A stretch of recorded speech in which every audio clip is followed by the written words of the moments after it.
Everyone, मैं हूं आप सभी का अपना प्रशांत भैया। देखो, बहुत सारे स्टूडेंट्स की ना एक सबसे बड़ी प्रॉब्लम इस समय पर आ रही है, और वो प्रॉब्लम ये है ना कि अभी तक बहुत सारे चैप्टर्स उनके छूट चुके हैं, जिसकी वजह से वो सारे चैप्टर्स उनकी बैकलॉग बन चुके हैं। अब दिक्कत क्या है ना, एक तो टाइम कम बचा है, और इतने कम टाइम के अंदर इतने सारे सिलेबस को कवर करना है, और एग्जाम भी एकदम पास आ गए हैं।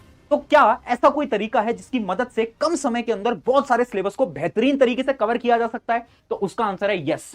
एक सिंपल सा कुछ स्टेप्स का प्रोसेस होता है, एक ऐसे स्टेप का प्रोसेस जिससे कि आप सिलेबस भी कंप्लीट करोगे, मार्क्स भी अच्छे आएंगे, और हर एक टॉपर इसी टेक्निक को फॉलो करता है, जो कि आज मैं आपको बताने वाला हूं। पर उस टेक्निक को बताने से पहले एक सिंपल सी स्टोरी सुनना।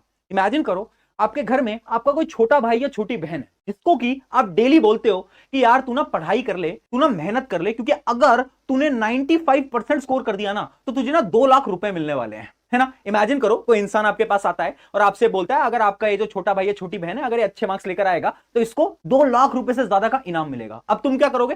तुम डेली अपने छोटे भाई छोटी बहन से बोलोगे यार जाके पढ़ाई कर ले, क्योंकि तुझे ना इनाम मिलेगा, इनाम मिलेगा। अब इमेजिन करो, तुम्हारा छोटा भाई या छोटी बहन डेली पढ़ाई नहीं कर रहा है, वो घूमे जा रहा है, इधर उधर खेले जा रहा है। क्यों? क्योंकि उसे उस 2 लाख रुपए की वैल्यू नहीं पता। उसे क्या पता कि 2 लाख रुपए क्या होते हैं, जिस वजह से वो इग्नोर कर रहा है और पढ़ाई नहीं कर रहा। बट तुम्हें तो पता है 2 लाख रुपए की वैल्यू।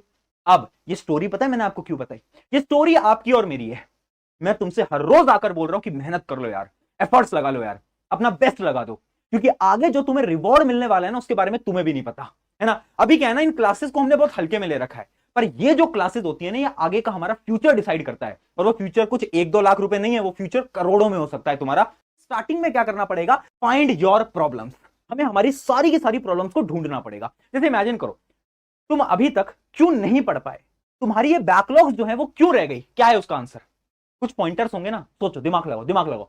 अभी तक तुम्हारी बैकलॉग शायद इसलिए बन गई, सिलेबस तुम इसलिए कंप्लीट नहीं कर पाए क्योंकि तुम ज्यादा डिस्ट्रैक्टेड थे। किस वजह से डिस्ट्रैक्टेड थे? शायद ज्यादा फोन चलाते थे, सोशल मीडिया चलाते थे, या फिर आपके अपने अपने रीजन हो सकते हैं। तो आज सबसे पहले क्या करना, एक एक पेपर लेना और उस पेपर में सारे पॉइंट्स को नोट डाउन कर देना। अब बात करते हैं कैसे सिलेबस कंप्लीट होगा, स्टेप बाय स्टेप प्रोसेस है। पहले बात करते हैं स्टेप नंबर 1। स्टेप नंबर 1 है study according to your syllabus, यानी 80-20 रूल। देखो, इमेजिन करो तुम्हें ना कहीं घूमने जाना है, वेकेशंस पे जाना है, पर मैं तुम्हें ये बोलता हूं कि यार तुम्हारे पास ना एक छोटा सा बैग है, और उसी बैग के अंदर तुम्हें सारे कपड़ों को रखना है। तो तुम क्या करोगे? तुम सिर्फ उन्हीं कपड़ों को रखोगे जो कि इंपॉर्टेंट है, जो कि एसेंशियल है, जिसके बिना तुम ट्रिप पे नहीं जा सकते। यही करोगे ना? पढ़ाई में भी आपको यही करना है।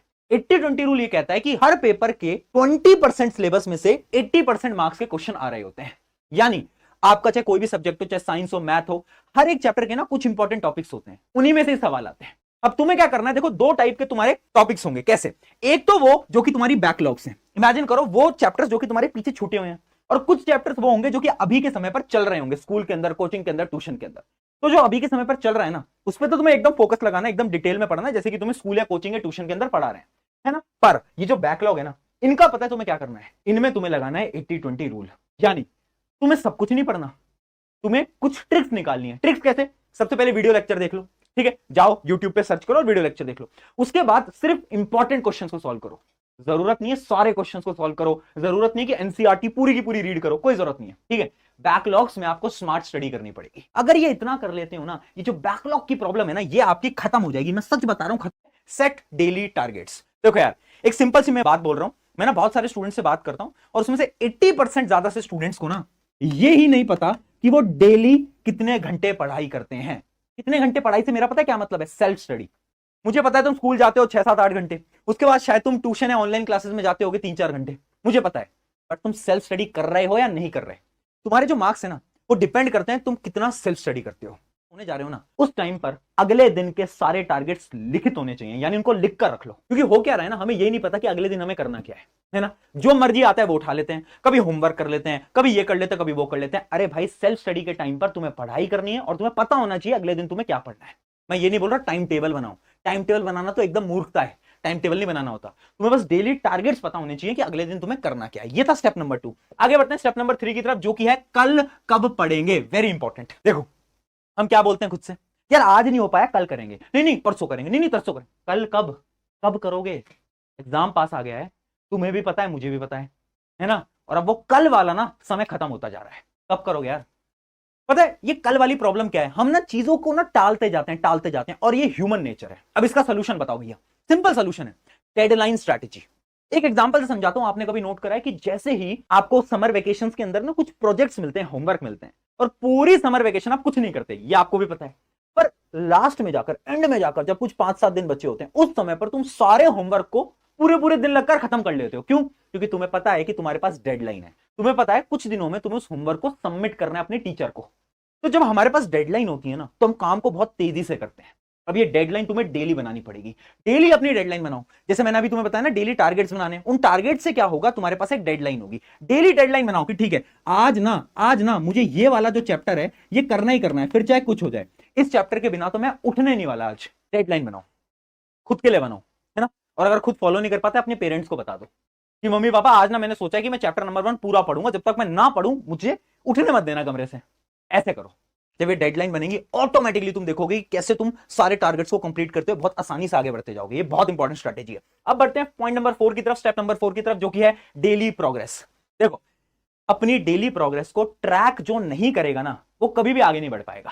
भैया डेली टारगेट्स तो बना लिए, भैया सारी चीजें लिख तो ली, पर अगर अगले दिन उसको चेक ही नहीं करा कि कितने टारगेट कंप्लीट कर पाए, कितने नहीं कर पाए, तो ये सारे टारगेट वेस्ट है। क्या है? वेस्ट है। तो इसलिए ना डेली प्रोग्रेस को चेक करो।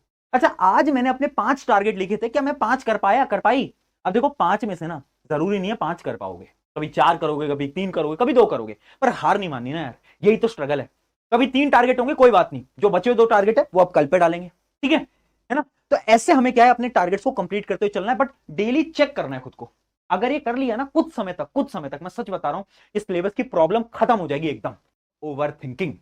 एक स्टोरी बताता हूं। इमेजिन करो, एक लड़का है जिसको ना बाहर घूमने जाना है, और उसके ना पापा उससे क्या बोल रहे हैं, वो लड़का जा रहा था और उसके पापा उससे पूछते हैं कहां जा रहा है, तो उसने बताया कि मैं बाहर जा रहा हूं। तो उसके पापा उसको जवाब देते हैं बाहर मत जा। तो पूछता है पापा पर क्यों? अगर तू बाहर बाइक से गया तो क्या पता तेरा एक्सीडेंट हो जाए। वो कहता है पर पापा मैं तो पैदल जाना चाह रहा था।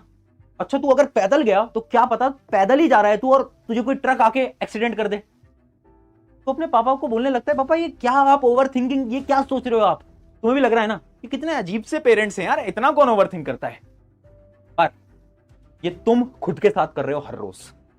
क्या करते हो? सिलेबस हो पाएगा, नहीं हो पाएगा, मार्क्स आ पाएंगे, नहीं आ पाएंगे, मेरे दोस्त के तो 90% है, मैं 95 ला पाऊंगा, नहीं ला पाऊंगा, इतनी सारी चीजें कैसे करूंगा, क्या मैं अपने पेरेंट्स को प्राउड फील करवा पाऊंगा, नहीं करवा पाऊंगा। ओवर थिंकिंग डेली, हर रोज कर रहे हो ना, कर रहे हो ना। ये जो प्रॉब्लम है ना, इसको खत्म करो, इसको खत्म कर दो। ये ओवर थिंकिंग ना अपने दिमाग से निकाल दो। खुद से बोलो मैं कर सकता हूं, मैं कर सकती हूं। करो, इसकी मदद से आप आराम से अपने सिलेबस को टाइमली खत्म कर पाओगे और फास्ट तरीके से कंप्लीट कर पाओगे। आई होप वीडियो अच्छी लगी हो। अगर अच्छी लगी तो अपने एक दोस्त के साथ जरूर शेयर करना। मिलते हैं किसी नेक्स्ट वीडियो के अंदर। Take care.